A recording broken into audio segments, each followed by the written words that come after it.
Okay, so we had our deja vu moment earlier. We got to hear Chris Hertel talking about offload engines, which brought back memories from the dark past when I was a new programmer.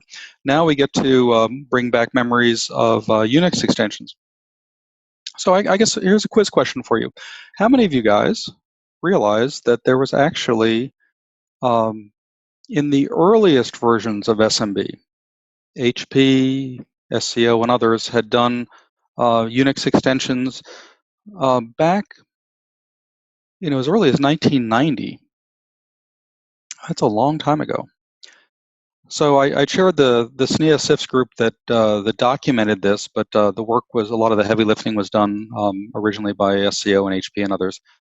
Jeremy and I put together some modest extensions for SMB1, CIFS.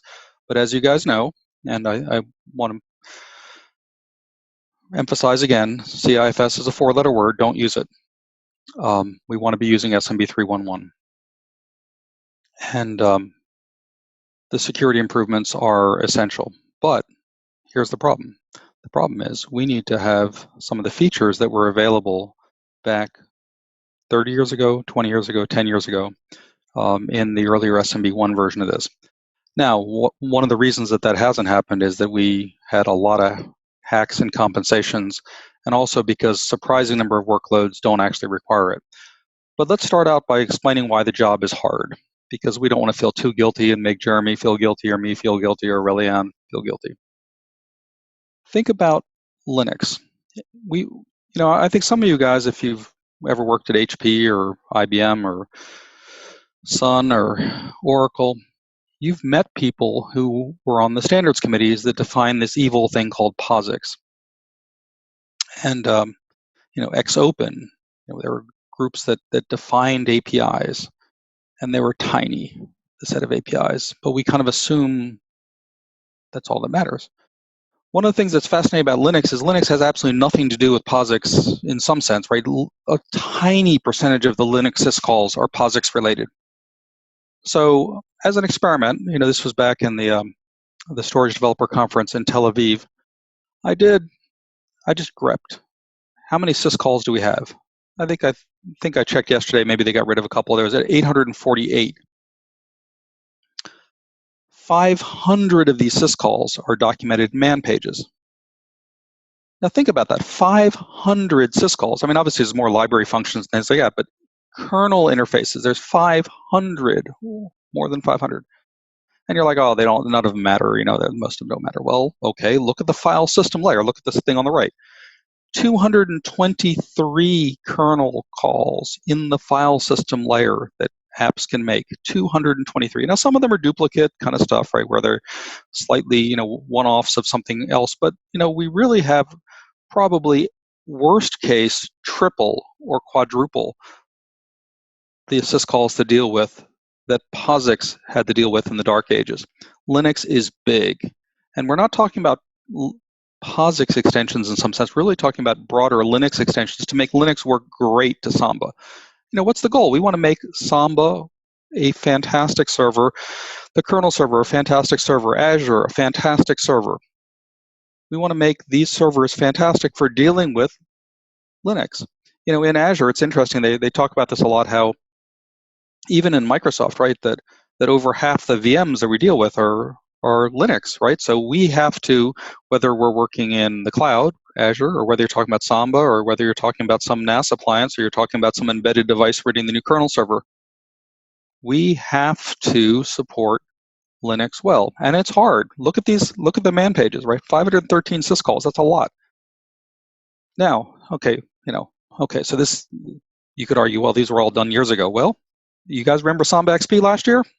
We got 12 syscalls just since then. And I think some of you guys, like Jeremy, are losing sleep over IOU ring as we talk now, right? So it's a lot of calls. So just a reminder, and I've repeated the slide over, last year and the year before. Linux is bigger than POSIX. Our goal in Samba, our goal in the Linux kernel client, is to make Linux clients work well. And of course, Macs and other BSD clients will also benefit from this. But but we want Linux to work well. For Linux to work well, we got a lot of work to do. And these Unix extensions are a very exciting part of that. Okay, so one could back up and say, well, who cares? ext4 works, XFS works, why do we care? Worst case, you could do loopback mounts and have the loopback device just sit on an SMB mount. Loopback mount an ext4 file as on an SMB mount. But the problem is network file systems actually matter. And SMB is the most popular file protocol. It's supported on more devices than anything else. And you think about block devices. I think back to the Linux File System Summit. So I don't know how many of you guys ever deal with file system developers on Linux. They sometimes argue, but memory management and block device guys can be worse.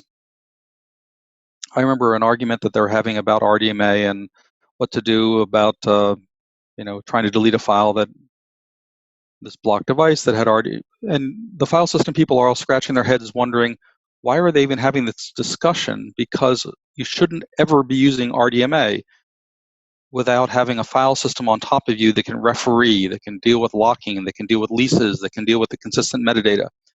In this push to have sort of NVMe over fabrics and RDMA, people forget that there's a reason that file systems exist. Right? File systems exist when two clients are trying to access the same file. You just can't do that on a block device sanely.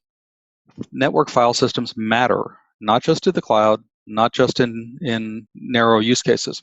And they are not as fast in some cases as accessing the block devices directly from over the network from ext4 or XFS, but they matter because they give us the security. They give us the ability to do all of these features that we see on the slide here. And we have to be able to do that with the most secure, the most optimal network file system protocol. So what's the key? The SMB3.1.1 POSIX extensions, which, as Jeremy is probably cringing right now because this has been a topic we've talked about for a couple years. Now, the good news on the client, the last remaining piece is finishing up query info. POSIX query info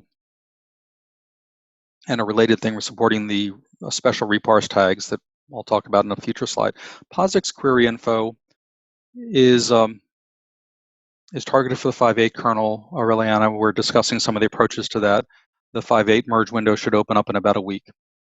And the major pieces, the big pieces, read dir, create, make dir, statfs, all that works, and we've demonstrated that in last year's sambaXP. Now, back to Samba on the server side. As you probably know, there's been a lot of work on Samba, a major rewrite of some important things being done on the server side that Jeremy and others have been working. So these large changes have backed up work on that, like these POSIX extensions that cross multiple components.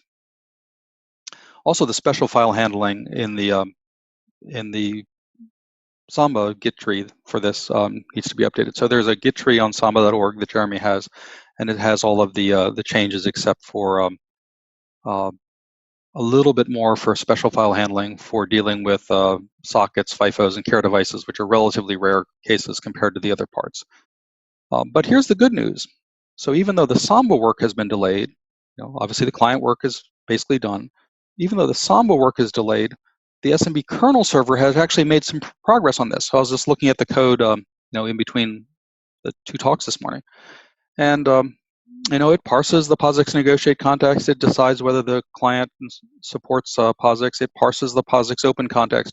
It doesn't fully implement this yet, but the SMB kernel server, which we're looking at merging into Linux Next in the next few weeks, if we can verify its build status. We're doing build verification testing at the moment, running XFS tests against it. If it's progressing as we say, then it'll give us another way of quickly verifying the POSIX extensions are doing what we expect, and allowing an experimental option for those who want to do more work. And the other good news is, of course, at the SNIA storage conferences, some of the third-party vendors had done experimental implementations of the POSIX extension. So we haven't seen any major issues there, and there's no protocol disasters that we're worried about at the moment. So let's see. Just making sure that there's no Anyway, so Jeremy had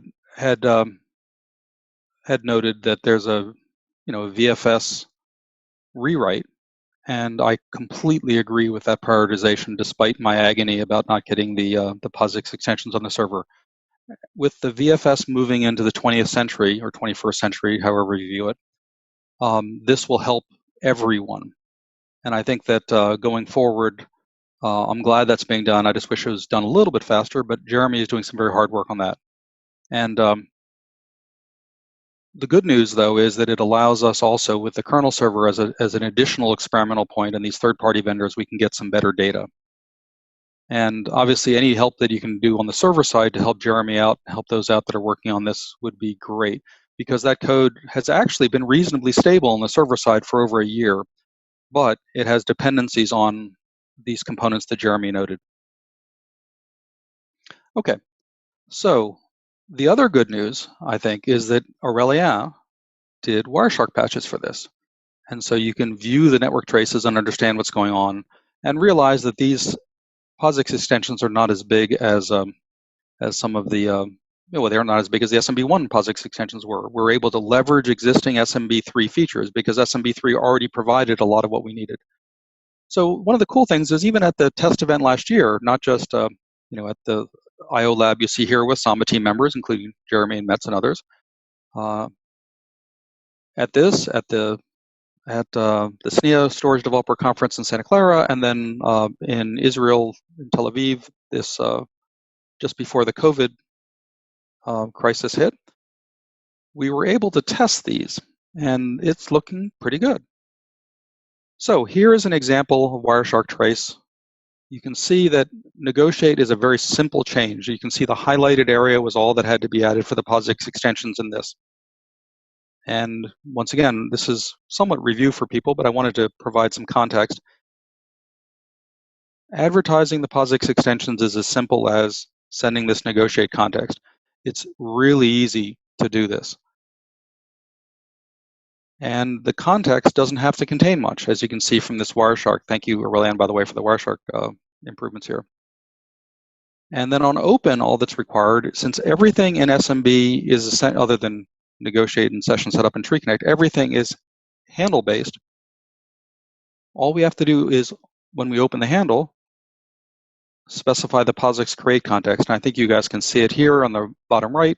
The POSIX create context allows us to specify mode bits when we're creating the file. It also allows us to get back in the POSIX response what we need.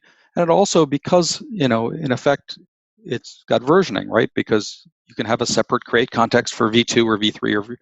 It's very easy to change the protocol by just having slightly different POSIX create contexts in the future as we find improvements or find additional features that workloads require.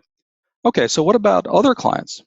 You might argue that, okay, it's great that you've got the kernel client, but who cares? Prove that can be done with something else. Well, here's SMB client. Thank you, Volker, right? So you can see here the SMB client doing basically a remover, using the POSIX features here. So it's kind of cool. So I'd like to see other implementations of it because it helps sanity check what we're talking about. Now, my previous talk, I mentioned we've made a lot of progress over the last year from, the Shy Crocodile 5.1 and 5.2. Last year we were at, I think, 5.2 RC1. We had just released 5.1 to currently 5.7, will be coming out next week. And the SIFS client is rapidly improving, and I think there's been a lot of really good work. This is here at Puerto Rico. This was at Puerto Rico at the Sheraton last year's File System Memory Management Summit. And I'm getting good feedback from some of these developers and suggestions. The File System Memory Management Development Team in Linux is quite an interesting group of people. There aren't a whole lot of people in Samba development who overlap that, but there are a couple. And it's nice to get these communities kind of working together, at least answering our questions when we have them, and giving suggestions on improvements. So one of the questions that comes up is, why not just use NFS? Why do we care about SMB? Well, there's a lot of reasons. I mean, One of the things that jumps out at me is I don't really want to wait 5 years for a new NFS RFC. Sometimes 7 years or 8 years between RFCs. It's a very slow political process. And then think about NFS, right? Connectathon died, right? Their main test event, they have these bake-offs, but we have test events regularly. We'd be having one at SambaXP this week if it weren't for the COVID crisis. We have 3 or 4 a year. This is extremely helpful to get the vendors together testing. And as a result, not only do we have the most documented protocol, not only do we have the richest protocol, but we have the best tested protocol. We have test cases like SMB torture that are bigger than the NFS server itself. Just the test cases in Samba, right? I mean, these are huge, right? But think about the Windows test. Think about the presentations that were made at the last 2 SNIA conferences about the Windows test tools. You can go out and open source, download the Git tree for these. There are incredible SMB test resources. Now, we spend a lot of time running the build bot, running XFS test over SMB mounts. But I think it's important to realize that SMB3.1.1 has all the tools we need, tiny little changes we needed here. It's well documented, great test cases. It's the logical approach to be kind of the common language across all file systems. So I think that's a very exciting thing. Yeah, and by the way, Stefan noted that was an old capture. Yeah, that was an old screenshot. Remind me, I'll need to update that. In the so he noted that the negotiate. I used an old slide for that negotiate one. I need to fix that. Okay, thank you for noticing that.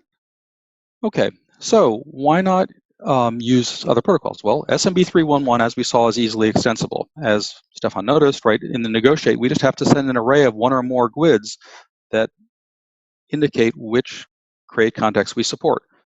But it also has these other advantages we talked about. And I think the other thing to talk about is it's been proven. SMB3.1.1 works in small embedded devices as a client and a server. It's probably running on your NAT and your home router now. It runs on huge clusters. Remember the talks yesterday from Ingo and others about spectrum scale. The largest server in the world. What's the largest server in the world? It's not some weird cluster. It's Azure, which is an SMB server, right? Azure X SMB. It's the largest server in the world. Millions of nodes on the server side. It's huge. So it's cool when you think about this thing. SMB3.1.1 works across the default for Macs. And I was very excited when the Mac developers showed, iOS and,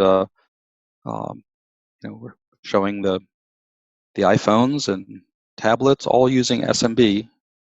It's the common protocol proven across literally every major OS. And don't forget, Samba's amazing. Samba rocks. Okay, so if you wanted to experiment with this, you need at least the 5.1 kernel. And the 5.1 kernel, you need this patch, or you can backport that patch. Current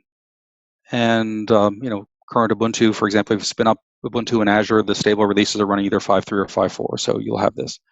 Red Hat, I think we can check with Ronnie, but I think we're in pretty good shape. And so it's something you can experiment with, but it's not, it's a mount option, right? It isn't negotiated by default. We do that because it's still being tested. Now here's an example, doing LS over an SMB3.1.1 mount. What do you see? You see permissions as you expect, right? The permissions are reported. You can do some of these with hacks, with the mode from SID and these sorts of things, right? You can do these things with compensations, but it's faster to have it returned in query dir and query info. So here's an example of the mode bits being preserved as expected. Here you see a 0764 mode bit file. We create it, and then we do an LS, and you can see the mode bits preserved. So this was an example I did for the Storage Developer Conference in EMEA back in Tel Aviv a few months ago. But like I said, it can be done other ways, but this is a lot more efficient to send it on the open. Okay, so what's the key thing we're focusing on? One is quality, getting the XFS test passing. So Aurelian and Ronnie and Paolo a couple years ago created the build bot. So you can go out to the build bot and you can see what tests we've run. There are many potential issues that get pointed out by static analysis, by code coverage tools that are run in Linux, but the BuildBot has been fantastic at finding regressions. And it also allows us to gradually add tests and to look at the tests that are skipped and the tests that fail and see which of those could be addressed with minor changes to the POSIX extensions going forward. And the Jeremy's tree is now a BuildBot target for the automated regression tests. And as we add it to the kernel server, so right now we also have a kernel server test target, but as we add it for the kernel server, we'll have a POSIX extensions mount to the kernel server as a additional target. Right now we have a target for Azure, we have a target for Windows, we have a target for Jeremy's POSIX extension Samba tree, and we have we have a test category for test group for running against the SMB3.1.1 kernel server. We'll add one more for the SMB3.1.1 kernel server with POSIX extensions in the future. We also have a general bucket that runs against all server types that we know about, and then we have one for DFS, for the global namespace changes. And we try to incorporate in each of these various types of things. In the future, we'll be doing this for RDMA, for example, but we have things like multi-channel, and we have things like different mount options that we test to each of the server types. So if you want to try it, what would you have to do? You could download Jeremy's Git tree, I point to there, check out the master branch, and then all you have to do is mount with new mount option POSIX. And ideally, you'd also append no map POSIX to the mount options, so we don't default to converting reserved POSIX characters that aren't allowed in SMB by default, the colons and the backslashes. We don't map those by default. So you would mount with POSIX and then no map POSIX to prevent you from accidentally mounting stuff. And I'm very excited, as Jeremy noted here, that he's adding test cases for SMB2, well, SMB3 POSIX as well. So this is really neat because once again, we want verification tests run against more than one server. And by the way, we need to defer to Volker here too, because as Jeremy notes, Volker has done some really good work here. I mentioned to him, for example, the smbclient changes. But having test cases for these POSIX extensions running to two servers from two clients, smbclient and the kernel client, from Samba's SMB torture, as well as XFS test running on SMB3.1.1 POSIX mounts, multiple server types, multiple client types. This is exactly what we need. And then as we talk about going to phase 2, what do we need for the next phase of these things? It'll be so much faster as a result of all this work that's been done. And like I said, it's great that you can also test part of this to the SIFSD kernel server. It does parse the context, but it doesn't do all of the POSIX features yet. Jeremy's code is way ahead there. Okay, let's see. One of the things that Jeremy asked, which I think is a valid thing to talk about, is what would be an alternative to this? Well, this is kind of the interesting problem, and one of the reasons it hasn't shipped already is that most of the compensations that we do are good enough for workloads. Things like mode from SID, things like syscalls. The compensations we already do, we handle symlinks with the Minchel French, the MF symlinks. We handle many of the POSIX-like features, the Linux-like features already through different things that were already in the protocol. So that's one of the reasons it hasn't shipped already, but he brings up another question. Have I looked at the Mac OS extensions that Ralph worked on with VFS Fruit? And does the kernel client use any of these? So yes, we did look at the VFS Fruit, and I think it actually isn't a bad idea to use for some cases. The VFS Fruit is a minimal thing. It doesn't solve all of the problems we're looking at, but it would help in a couple ways. So I don't think it's a bad thing to explore, allowing mounting with VFS Fruit. But once again, that would be kind of a temporary thing because it only would help you to max, because Samba in the long run will have much better support for POSIX with the POSIX extensions. VFS Fruit kind of solved about half the problems we're trying to address, maybe 3 of the 6 or something, right, that we're trying to address. And some of them include, case sensitivity. These are good. It's a good thing, but it doesn't solve all the problems we need. But I do think that it's a good idea to investigate using VFS Fruit and work with Ralph and add those into Linux as an option. Be a fun little project. It actually wouldn't be that hard. Okay, so as we talked about, this comes back to what Jeremy had been mentioning. The Samba VFS needs updating to match the modern Linux APIs. It has to change to using open@, make-dir@, link@, everywhere, and that's a big change in 4 million lines of code. And the work on KSMD may actually get us where we want to be faster for kind of declaring victory here. Because really the only piece left is this query info that goes in the 5.8 kernel, and the rest of it's already been verified. Okay, so one of the things that changed last year, and I think we talked about in the fall,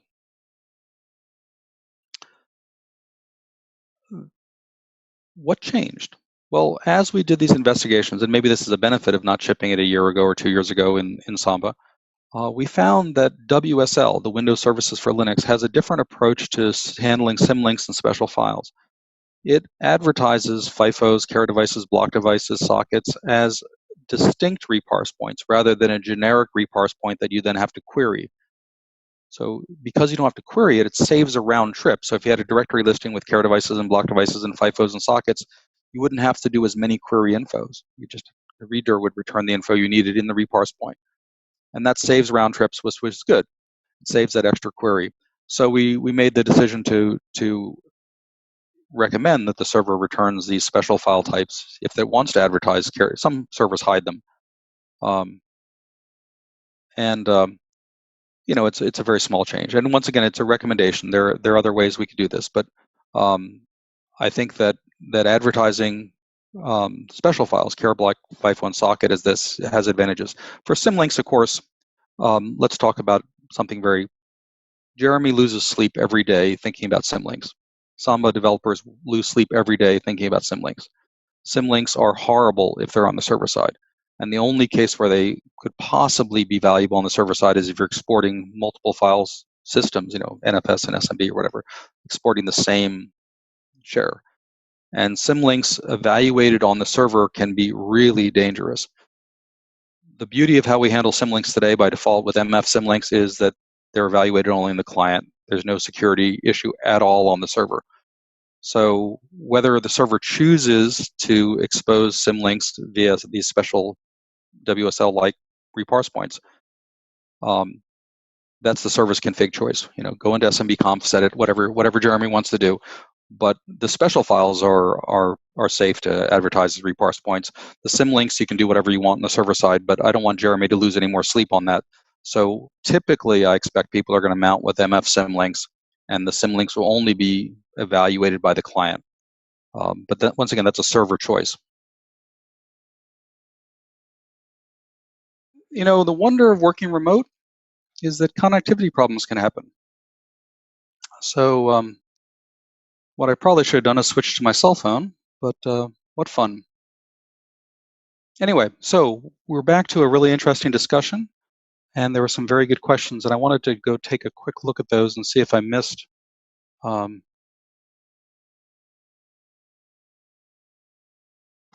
any of these.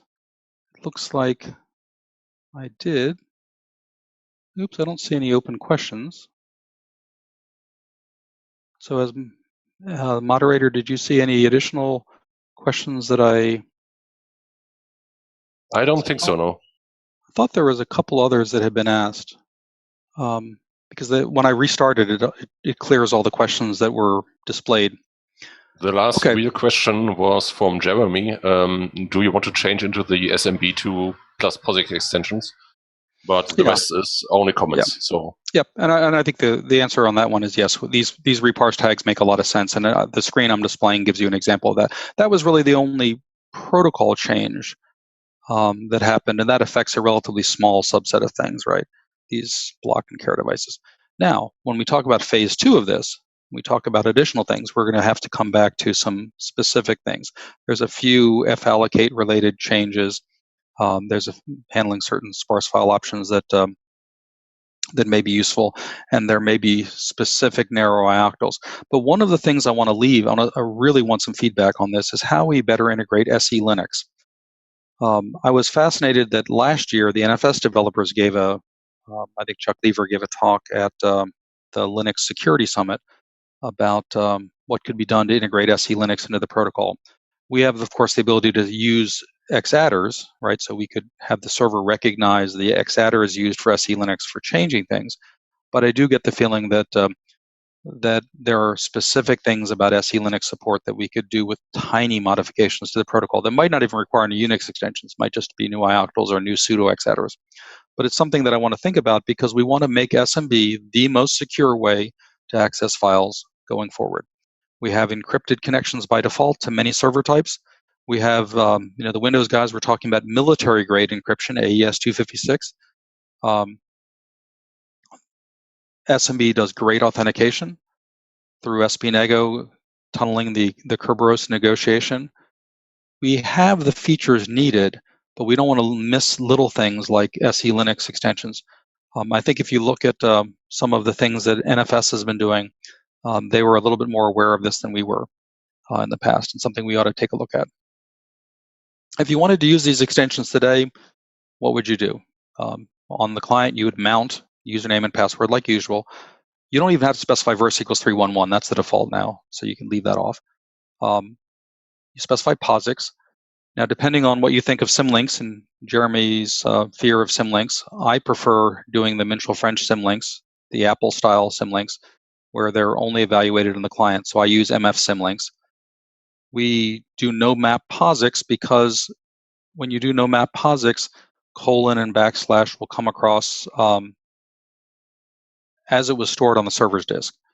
They're reserved characters normally, but no map POSIX will allow the client not to try to remap them into the Unicode remap range. No perm I like simply because let the server evaluate its ACLs and do its thing, right? Having the client and the server both evaluating the permissions seems a little bit redundant. And by the way, the MF symlinks carry my name. I still don't know exactly why, but thank you, Conrad at Apple, for that. Okay, so on the server side, SMB2 Unix extensions equals yes, makes sense. Mangled names equals no, makes sense. Stephen, you are not sharing your screen right now. Okay, I didn't change anything. Let me go back.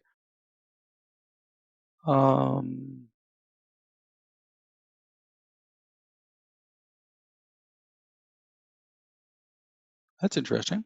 So you don't see the screen shared right now? That's correct. Let's see. How about that? Does that look good? Yes, that's better. Thank you. Okay.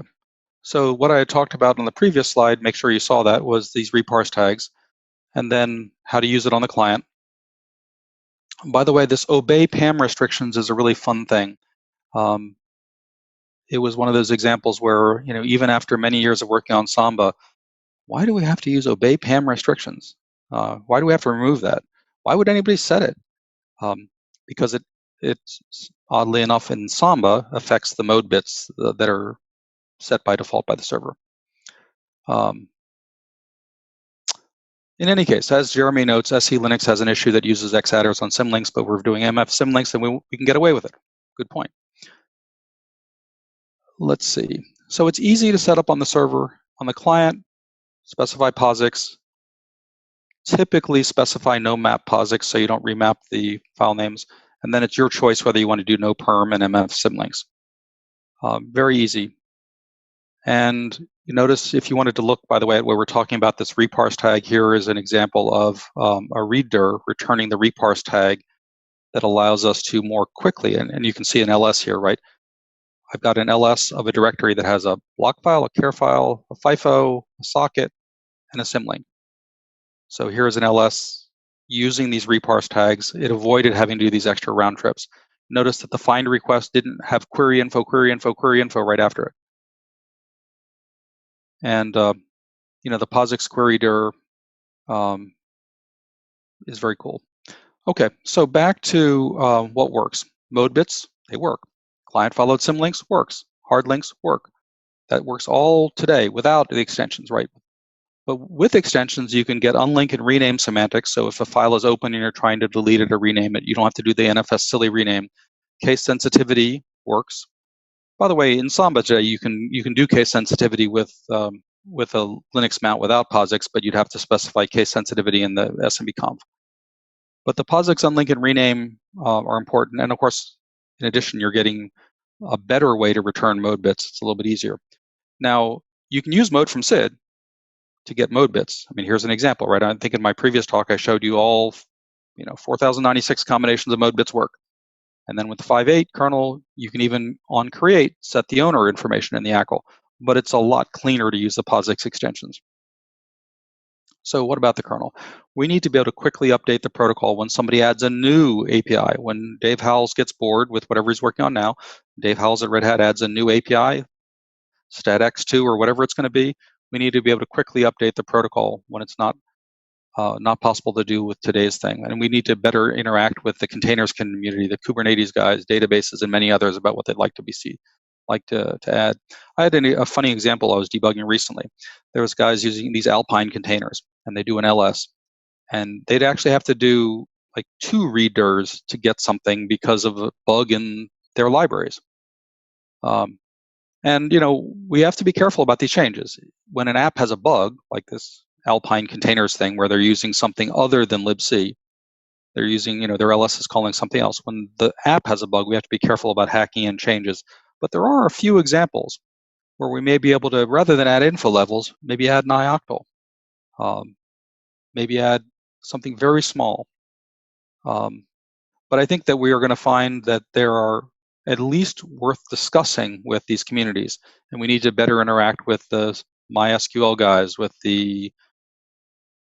all of the database communities, the virtualization and container communities. And I think you're seeing this with NFS, right? The NFS guys have been doing a pretty good job over the last 2 years of trying to interact with the containers communities about what they need to allow containers to run over a network mount. Well, obviously, you'd much rather run it over SMB than NFS, right? We're faster. But how do we get interactions with those communities? And yes, we have Jeremy asked the question, don't we have an FSCTL for SMB that we can use to tunnel ioctls? We have the reverse, at least. We have an ioctl in Linux that we can tunnel FSCTLs. But if we, Jeremy's suggestion of having an SMB3 FSCTL where we could tunnel a Linux ioctl, maybe we should do that. What we have today is a Linux ioctl that can tunnel an SMB3 FSCTL in it for query or setting things from user space. But maybe we can do the reverse. So the extensions are easy. We've talked about this in the past. I don't want to spend much time on it, especially as time is almost running out here. But negotiate protocol, minor changes. If it returns a POSIX create context and open, the requirements are fairly straightforward and things Jeremy and I have discussed in the past. Oops.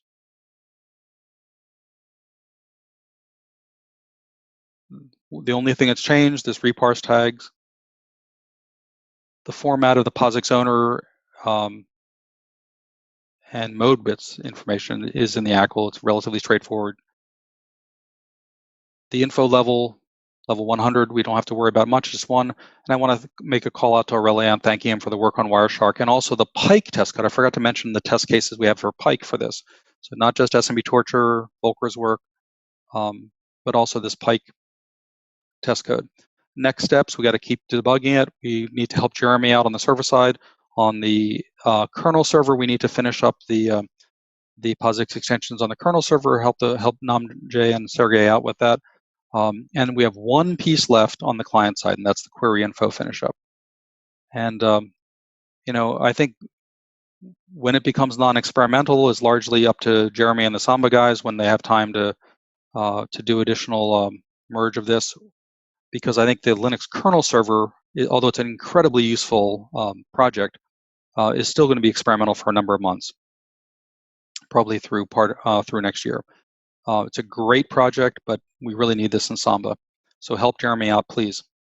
And keep updating the wiki with details to see this SMB3 Linux wiki page on samba.org.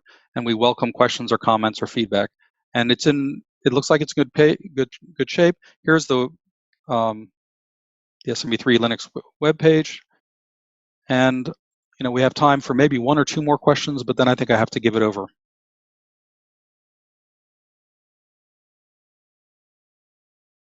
Yeah, okay, so Alexander explains the meaning of open PAM restrictions. And our goal, Jeremy is worried about exposing new info levels at the raw protocol level of query info. I think at this point we don't have any fixed requirements on new info levels, but we might need it for FSCTLs. And there's a discussion that we need to have offline between Alexander and Jeremy and others about the meaning of obey PAM restrictions and why it influences the mode bits. But once again, that's a Samba issue, not really a POSIX extension issue. And it's just a heads up about a common configuration error. Okay, so do we have other questions or comments we should address? Let's see. And I think one of the action items for this is let's investigate a little bit more of the Mac extensions, because we may have some use cases where the Mac extensions are good enough, for example, for case sensitivity to address what they need.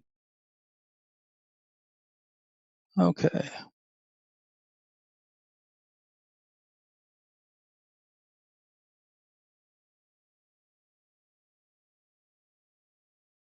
Okay, so if we don't have any other questions, I do want to say that we strongly welcome changes. We would love changes, especially as we, with the kernel server, have the opportunity to create unusual test cases, trying stuff and comparing the two servers and how they behave, and also in isolating, is it a client problem, is it a server problem?